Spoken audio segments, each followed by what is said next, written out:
Welcome in Zealand chemistry. हम लोग आज केमिस्ट्री का एक बहुत इजी सा टॉपिक है और लेकिन बहुत इम्पॉर्टेंट है। ये हर साल जी मेन में या जी एडवांस में इससे 2 मार्क्स के या 1 मार्क्स से क्वेश्चन आते ही आते हैं। तो हम लोग इसमें ऑक्सीडेशन नंबर निकालना सीखेंगे। ऑक्सीडेशन नंबर तो हम लोग ऑलरेडी जानते हैं, जैसे कि हमारा मान लो कार्बन डाइऑक्साइड है तो इसको हम लोग बचपन से क्लास 7 से ही हमारा शुरू हो जाता है, 7 और 8 से हमारा ये कहानी शुरू हो जाता है कि कार्बन डाइऑक्साइड में कार्बन का ऑक्सीडेशन नंबर कैसे निकालेंगे। ऑक्सीजन का -2 लेंगे, तो ऑक्सीजन का -2 लेंगे तो कार्बन का x +2 क्रॉस -2 तो कार्बन का क्या हो जाएगा +4। ये तो ट्रेंड हमको निकालना आता है, लेकिन अब बहुत सारे केसेस ऐसे होते हैं जिसमें एक्सेप्शंस होते हैं। जिसमें एक्सेप्शंस कहने का मतलब ये है कि हमने जैसे हमने भी यहाँ पे लिखा है CrO5। तो CrO5 में अगर हम जनरल मेथड से ऑक्सीडेशन नंबर CrO5 का निकालेंगे तो क्या होगा, ऑक्सीजन का क्या होता है -2, Cr का निकालना है, जिसका निकालना उसको x लेंगे, ये 5 क्रॉस -2 लिखेंगे तो क्या हो जाएगा x बराबर +10 हो जाएगा, जो कि होएगा नहीं। क्यों नहीं होगा इसके बारे में अभी हम लोग डिस्कस करेंगे। देखो अल्कली मेटल्स का क्या होता है, ऑक्सीडेशन नंबर +1 होता है। अल्कलाइन अर्थ मेटल्स का क्या होता है, +2 होता है। और ट्रांजिशन एलिमेंट्स के ऑक्सीडेशन नंबर वेरिएबल होते हैं, जैसे कॉपर का +1 +2 होगा, मैंगनीज का +7 से लेके +1 के बीच में वैरी करता है। उसमें क्रोमियम के +6 भी हो सकते हैं, क्रोमियम के +3 भी होते हैं। तो ट्रांजिशन एलिमेंट्स के ऑक्सीजन वेरी होते हैं। पी ब्लॉक एलिमेंट्स में हमारा क्या क्या होता है, बेरियम, अल्मोनियम, गैलियम, थैलियम आता है, उसके ऑक्सीडेशन नंबर क्या होते हैं +3 होते हैं। Nitrogen, phosphorus, arsenic, antimony, bismuth, इसका ऑक्सीडेशन नंबर हमारे क्या होते हैं +3 या +5 होते हैं। ऑक्सीजन, सल्फर, सेलेनियम, टिलेनियम, पोलेनियम, इसके ऑक्सीजन एज पर ट्रेंड क्या होते हैं -2 होते हैं। लेकिन सिमिलरली इसी तरह हैलोजन ग्रुप की क्या होते हैं, fluorine, chlorine, bromine, iodine, astatine, इसके जो ऑक्सीडेशन नंबर होते हैं -1 होते हैं। लेकिन पी ब्लॉक के एलिमेंट्स एंड एस ब्लॉक के ट्रांजिशन एलिमेंट्स के जो ऑक्सीडेशन नंबर होते हैं कहीं कहीं वेरी होते हैं। अब हमारे पास हमको क्या ट्रिक अपनाना है कि कोई भी कंपाउंड दिया हो और विदाउट सोचे कि उसका स्ट्रक्चर क्या होगा, हम फाइनली हम ऑक्सीडेशन नंबर फाइंड आउट कर लें। अब देखो, अगर हम इसका ऑक्सीडेशन नंबर निकालते हैं CrO5 का, ये कई बार जी में आया, this question is repeated so many times. CrO5 इसको ब्लू परक्रोमेट है, इसका अगर हम ऑक्सीडेशन नंबर निकालेंगे तो हमारा ऑक्सीडेशन नंबर क्या आएगा आपका, देखिए -2 -2 -2 -2, ये क्या हो जाएगा, और ये 5 टाइम तो क्रोमीन एक्स लिखेंगे, 5 क्रॉस -2, ये हो गया हमारा क्रोमियम का क्या आ जाएगा +10। लेकिन ऐसा होएगा नहीं, ऐसा होएगा नहीं। तो हम इसका इन दैट केस हम क्या करेंगे, तो इन दैट केस एक बहुत अच्छा सा ट्रिक है, इसको हमको याद रखना है। वो ट्रिक क्या है कि अगर आपका ऑक्सीडेशन नंबर जरूरत से ज्यादा आ गया तो आप आंसर में वही लिखो जो उसका ग्रुप नंबर है, तो आपका ये 99.99% ये आंसर आपका करेक्ट होगा। ये 6 ग्रुप नंबर में आता है तो इसका ऑक्सीडेशन नंबर +6 होगा। ये तो बेसिक है, ये आपका ट्रिक है। ये दिया हुआ है कि ऑक्सीडेशन नंबर अगर हमारा जरूरत से ज्यादा आ गया तो इन दैट केस हम उसका हम ग्रुप नंबर लिख देते हैं। लेकिन ऐसा होता क्यों है, ऐसा होता क्यों है, बट आपके पास एग्जाम में टाइम नहीं रहता है, आप वहां पे स्ट्रक्चर लिखोगे, आप वहां पे ये सोचोगे कि कौन सा पर ऑक्साइड है, कौन सा किसमें ऑक्सीजन का -2 है, किसमें -1 है। ये सोचने के बजाय आप यहाँ पे एक क्लिक कर सकते हो क्या, कि आप उसको सोचोगे कि मैक्सिमम ऑक्सीडेशन नंबर का ग्रुप नंबर, आप यानी कि आपको पीरियोडिक टेबल बस याद रखना है, पीरियोडिक टेबल याद रखना है तो ग्रुप नंबर पता है, तब directly you can put it answer कि वो ग्रुप नंबर या आंसर है। अब देखो ये +10 है, ग्रुप नंबर 6, आंसर +6 हो गया। और ये कैसे हुआ, देखो इसका स्ट्रक्चर ऐसा होता है, बटरफ्लाई स्ट्रक्चर CrO5, जिसको हम लोग ब्लू परक्रोमेट बोलते हैं। इसमें ये ऑक्सीजन जो है डबल बॉन्ड से ये -2 में है, और ये दोनों ऑक्सीजन पर ऑक्साइड -1 और -1 और -1 ऑक्सीडेशन स्टेट में है।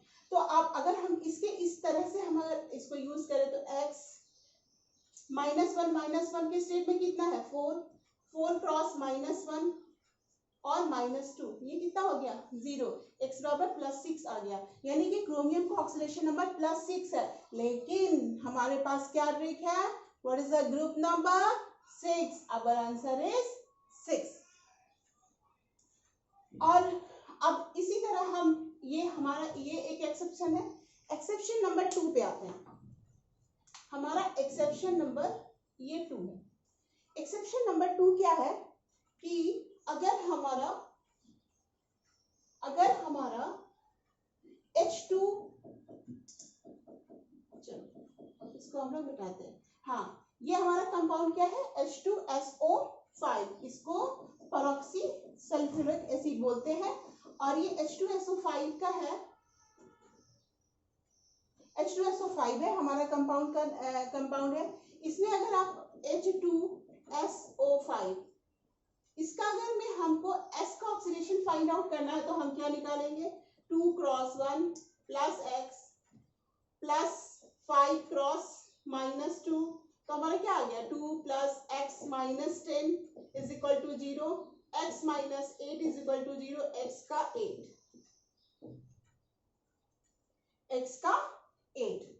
तो क्या x का 8 होगा ऑक्सीडेशन नंबर? ये ग्रुप नंबर 8 में आता है? नहीं, ये 8 से ज्यादा, ये oxygen sulphur selenium tellurium polonium के ग्रुप में आता है। तो ये -2 यानी 16 मतलब +6, यानी कि इसका ऑक्सीडेशन नंबर क्या हो सकता है, मैक्सिमम ऑक्सीडेशन क्या हो सकता है, मैक्सिमम ऑक्सीडेशन नंबर इसका क्या हो सकता है, इसका हो सकता है +6। अब देखो, मैंने आपको दोनों तरीका समझा रही है, स्ट्रक्चर से कैसे होता है, और अगर आपको स्ट्रक्चर नहीं भी याद है फिर भी आपका करेक्ट हो सकता है, वो कैसे होता है। सिर्फ आपको पीरियोडिक टेबल याद रखना ही रखना है, पूरा एलिमेंट नहीं याद रखो। मैं अगेन आपको रिपीट कर रही हूँ कि एस ब्लॉक के alkali metals, alkaline earth metals और ट्रांजिशन एलिमेंट्स के first row and second row दोनों का, और पी ब्लॉक एलिमेंट्स के सभी, और उसके अलावा लैंथेनाइड एक्टिनाइड सबको नहीं भी याद है, इट डजंट मैटर, बस आप उसमें क्या होता है वो प्रोसेस आपको याद रखना होगा। तो इसका हमारा क्या आ गया, मैक्सिमम ऑक्सीडेशन नंबर +6। अब देखो यहाँ भी हमारा फंडा वो यूज आ गया, वो ट्रिक हमारा वहां भी काम कर गया कि हमको क्या करना है, जहां भी हम फंसी गाड़ी हमारे, बस हम क्या सोचेंगे, अरे ग्रुप नंबर क्या है, ग्रुप नंबर ऑप्शन में है, मारो, will get the correct answer. अब उल्टा अगर हो, मिनिमम हो, मान लो कि तुम कुछ ऐसे एग्जांपल्स में अगर आ जाए मिनिमम, सपोज करो कि मिनिमम से कम आ जाए, there is a some range of oxidation number का सम रेंज है, तो ऑक्सीडेशन नंबर का सम रेंज है मिनिमम टू मैक्सिमम। अगर मिनिमम से भी छोटा आ जाए तो क्या करेंगे, इन दैट केस में जो मिनिमम आंसर है हम लोग उसको लिखेंगे। तो मिनिमम ऑक्सीडेशन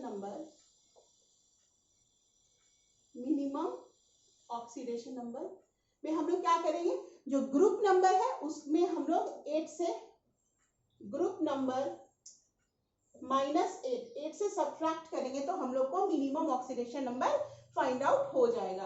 अभी जस्ट अगस्त के एक पेपर में जीमेल में भी क्वेश्चन आया था, उसमें क्या था कि H3PO2 H3PO4 ऐसा कुछ था, और H4P2O7 पायरोफॉस्फेरिक एसिड, इसके डिफरेंट ऑक्सीडेशन नंबर क्या होंगे, और इसके बारे में फाइंड आउट करना था कि क्या होगा, किसके क्या इंक्रीजिंग ऑर्डर, ऐसा कुछ था क्वेश्चन। तो हम लोग ये तो करना बहुत आसान है ना, आपको जिसको फाइंड आउट करना है उसको क्या करोगे, जैसे कि आपको मान लो H3PO4 में फास्फोरस का ऑक्सीडेशन नंबर निकालना है, तो हम क्या करेंगे, हाइड्रोजन का क्या होता है, हाइड्रोजन क्या है +1 ग्रुप वाले में है, तो हाइड्रोजन का क्या होता है +1 3 + 1। फास्फोरस का निकालना है, जिसको निकालना है उसको x मान लो, ये कंपाउंड न्यूट्रल है, कोई चार्ज नहीं है, तो सम का वैल्यू क्या हो जाएगा 0 हो जाएगा, प्लस ऑक्सीजन में 4, और ऑक्सीजन पे क्या चार्ज होता है -2, क्यों -2 होता है, क्योंकि ये 16 होता है, 18 से 2 कम है तो -2, यानी ये हमारा क्या है इलेक्ट्रोनेगेटिव कंपाउंड है, तो ये आ गया -2। अब ऑक्सीजन का मैंने आपको क्या बताया, ऑक्सीजन का ऑक्सीजन का हमारा क्या होता है, -2 भी होता है, -12 भी होता है। तो वो कहाँ कहाँ होता है, +2 भी होता है, +-2 भी होता है। तो ये वो कहाँ कहाँ होगा मैं बताऊंगी। जब भी कोई अपना कोई सबसे जो मोस्ट इलेक्ट्रोनेगेटिव एलिमेंट है वो क्या है, एटम है, वो हमारा क्या, फ्लोरीन है। और फ्लोरीन से ज्यादा, फ्लोरीन से अगर ऑक्सीजन रिएक्शन करे, यानी हमारा कंपाउंड क्या बनेगा, F2O बनेगा। F2O में ऑक्सीजन, तो फिर ऑक्सीजन का क्या रह जाएगा, ये बेचारा कमजोर हो जाएगा। ये क्या है, पावरफुल है। तो फ्लोरीन तो -1 है, वो -1 ही रहेगा। तो 2 × -1 प्लस ऑक्सीजन का x मान लिया, तो x बराबर 0, तो x बराबर +2 हो जाएगा। तो ऑक्सीजन के केस में ये हमारा जो केस है, इसमें क्या हो गया, थोड़ा सा हमारा ये ऑक्सीडेशन नंबर क्या हो गया, चेंज हो गया। सिमिलरली ये हमारा KO2 सुपर ऑक्साइड है, इसमें पोटेशियम का क्या होता है, +1 होता है। अल्काइल मेटल्स का +1 ही होता है। हम इसको थोड़ा सा मिटाते हैं, ये हमने देख लिया। अब हम इसको यहाँ से मिटाते हैं। देखो अब KO2 के केस में क्या होता है कि पोटेशियम का तो +1 ही होगा, ये अल्काइल मेटल्स में इसका बदलता नहीं है। किसका बदलता है, हमेशा याद रखिएगा, पी ब्लॉक का वेरिएबल होता है। जैसे ये हमारा हो गया, नाइट्रोजन का भी बदलता है, तुम्हारा फास्फोरस का भी बदलता है, स्टेनस का भी बदलता है। तो हमारा वो और ट्रांजिशन मेटल्स जितने होते हैं उनके ऑक्सीडेशन में थोड़े वेरिएबल होते हैं। ऑक्सीजन के कुछ कंपाउंड के साथ होते हैं, क्योंकि फ्लोरीन के बाद मोस्ट इलेक्ट्रोनेगेटिव क्या है, हमारा ऑक्सीजन। तो ये हमारा क्या बोलते हैं, इसको हम लोग पोटेशियम को मान लो निकालना है, तो ऑक्सीजन का फाइंड आउट करना, तो हम लोग पोटेशियम को +1 लिखा, ऑक्सीजन के लिए 2 × x लिखा, = 0 लिख दिया। x बराबर क्या आ गया, -12। यानी सुपर ऑक्साइड के केस में हमारा ऑक्सीजन का जो है ऑक्सीडेशन नंबर क्या हो गया, -1। इसी तरह हम बहुत सारे कंपाउंड का ऑक्सीडेशन नंबर निकालना सीखते हैं। तो ये हो गए हमारे एक्सेप्शंस की बात। कहीं कहीं आपको ऐसा मिल जाएगा कंपाउंड जहाँ पे बहुत ज्यादा ऑक्सीडेशन नंबर आएगा, कुछ नहीं समझ में आएगा, तो आप क्या करोगे, उसका मैक्सिमम ऑक्सीडेशन नंबर मतलब उसका ग्रुप नंबर आप डाल दोगे, तो आपका क्वेश्चन क्या हो जाएगा, करेक्ट हो जाएगा। समझ करो, हमें निकालना है सोडियम थायोसल्फेट के Na2S4O6 में हमें सल्फर का ऑक्सीडेशन नंबर निकालना है। तो हमको सोडियम क्या है, फिर अल्काइल मेटल्स है, फिर इसका क्या होगा, +1 होता है, तो 2 × 1। सल्फर का नहीं पता क्या होगा, इसको 4 × x लिखते हैं। ऑक्सीजन का -2 होता है। अब ऑक्सीजन से ज्यादा इलेक्ट्रोनेगेटिव कोई भी एटम इसमें नहीं है, इसलिए इसका भी कुछ इसके बारे में भी सोच नहीं सकते, इसलिए इसका -2 ही लिखते हैं। 6 × -2, आपको हर जगह -2 ही लिखना है। कुछ एक्सेप्शंस है, उसको याद रखनी। अगर आपको एक्सेप्शंस याद रहेगा तो आपके ऑक्सीडेशन नंबर के कोई भी क्वेश्चन कभी भी गलत नहीं होंगे। तो इतना = हमने 0 क्यों लिखा भाई, क्योंकि इसमें कोई चार्ज नहीं है। तो 2 + 4x - 6 = 0। अब देखो 2 + 4x - 12 हो जाएगा, 6 × 2 = 12। तो ये हमारा क्या गया, 4x - 10 = 0। 4x = 10। 2 - 12 क्या हो गया हमारा, 10 हो गया। 4x = हो गया 10, तो x बराबर क्या हो जाएगा, 10/4, यानी x बराबर क्या हो जाएगा, 5/2। अब आंसर आने के बाद हमको ये ध्यान रखना है कि हमारा जो आंसर आया वो आंसर मैक्सिमम से कम है ना। अगर मैक्सिमम से कम है तो मे बी ये करेक्ट हो सकता है, करेक्ट ही होगा, ठीक है। उसी तरह हम जैसे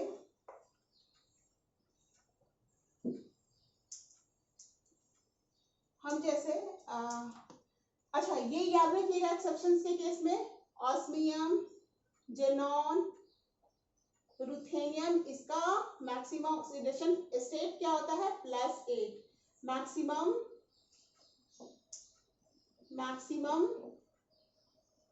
OS ऑक्सीडेशन स्टेट क्या होता है, +8। अब देखो FeCO5 एमलगम के केस में जिसमें मेटल का कार्बोनाइल होगा, ऐसे केस में जो मेटल का ऑक्सीडेशन नंबर होता है वो 0 होता है। इसको याद रखना होगा। इसको कोऑर्डिनेशन नंबर के कंपाउंड में हम लोग फिर देखेंगे। इसका ऑक्सीडेशन नंबर 0, एक क्वेश्चन निकल वाला भी आता है, कई बार आया है, तो उस केस में भी क्या होगा, हमारा ऑक्सीडेशन नंबर 0 होगा। अब देखते हैं हम लोग। अब देखो ये हो गया, यानी मेटल कार्बोनाइल के केस में, मेटल कार्बोनाइल के केस में OS of metal is equal to, ये दोनों मतलब कि ये पूरे कंपाउंड में क्या हो गया, ये मेटल का ऑक्सीडेशन नंबर क्या हो गया, OS oxidation number of metal क्या हो गया हमारा, 0 हो गया। अब बहुत सारे कंपाउंड होते हैं जिसमें ऑक्सीडेशन, आप कभी कभी देखोगे कि मान लो कि हम नाइट्रोजन का निकालते हैं अमोनियम नाइट्रेट में, और नाइट्रोजन का निकालते हैं NH4+ में, दोनों में अलग अलग क्यों आता है। नाइट्रोजन क्या है, हमारा P ब्लॉक का एलिमेंट है, nitrogen phosphorus arsenic antimony bismuth ये सब क्या है, P ब्लॉक के एलिमेंट्स है। और नाइट्रोजन का जो एटॉमिक नंबर है इस केस में क्या निकालेंगे, देखो 2 बार नाइट्रोजन रिपीटेड है तो 2 × x, हाइड्रोजन 4 बार है तो 4 × 1, ऑक्सीजन में 3 लिखा है तो 3 × -2, ये हमारा क्या हो गया 2x + 4 - 6, 2x - 2, x बराबर +1, NH4NO3, तो ये हो गया हमारा NH4 में N है हमारा, कितनी बार N रिपीटेड है, 2 बार है, तो हमने इसको 2x लिखा, H को हमने 4 × 1 लिखा, फिर हमारा ऑक्सीजन कितनी बार है, 3 बार, तो 3 × -2 लिखा, तो ये हमारा क्या हो जाएगा 2x + 4 - 2, x बराबर +1। अमोनियम आयन के केस में क्या होगा, देखो इस पे चार्ज +1 है, तो इसमें क्या होगा, n का वैल्यू x, H में 4 × 1 = +1, यानी x का वैल्यू क्या आ जाएगा हमारा -3 आएगा, तो x का वैल्यू हमारा क्या आया -3 आया, तो हमने ऐसा इसको लिखा। फिर हम लोग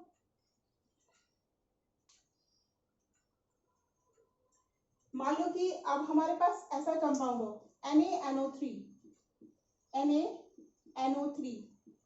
इसमें हमको नाइट्रोजन का निकालना है, तो क्या करेंगे, Na का क्या होता है +1, N का क्या लिखेंगे x, 3 - 2, इसका 3 × -2 = 0, तो क्या होगा 1 + x - 6 = 0, x -5 = 0, x बराबर क्या आ गया +5, तो NaNO3 के केस में हमारा क्या आ गया, x का वैल्यू हमारा x का वैल्यू क्या आ गया +5 आ गया। अब देखो +5 आया, +1 आया, -3 आया, इसका मतलब कि सारे आंसर गलत है, नहीं, जो वेरिएबल में आते जैसे P ब्लॉक और ट्रांजिशन एलिमेंट्स, उनके थोड़े वेरिएबल ऑक्सीडेशन स्टेट, लेकिन उनके ग्रुप नंबर से ज्यादा नहीं होनी चाहिए, हमको इस बात का ध्यान रखना होगा।